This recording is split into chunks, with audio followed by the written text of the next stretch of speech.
Hi friends, అందరికీ welcome back to VSK vlogs. ఈరోజు నేను మీకు బ్యాచిలర్ స్టైల్ మటన్ కర్రీ చెప్తున్నాను. ముందు కుక్కర్లో ఆయిల్ వేసుకొని ఆ తర్వాత ఆనియన్స్ వేసి ఫ్రై చేయాలి.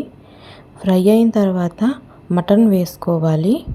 మటన్ వేసిన తర్వాత 1 స్పూన్ సాల్ట్, 1 స్పూన్ కారం, 1/2 స్పూన్ పసుపు వేసుకో.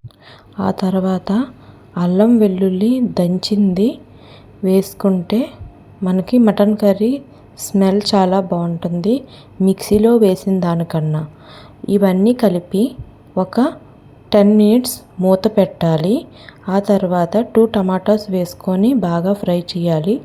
ఆ తర్వాత వాటర్ వేసుకోవాలి. వాటర్ వేసి ఒక 10 మినిట్స్ కొంచెం ఉడికిన తర్వాత మనం విజిల్కి పెట్టుకుంటే 3 విజిల్స్లో మనకి మటన్ కర్రీ రెడీ అవుతుంది. ఈ మటన్ కర్రీ చాలా టేస్టీగా ఉంటుంది. ఇది రైస్తో పాటు తినొచ్చు, లేదంటే చపాతీతో పాటు కూడా తినొచ్చు.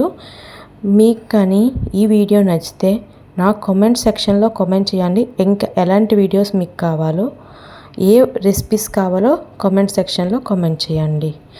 థ్యాంక్ యూ అండి. నచ్చితే లైక్ చేయండి, షేర్ చేయండి, సబ్స్క్రైబ్ చేసుకోండి.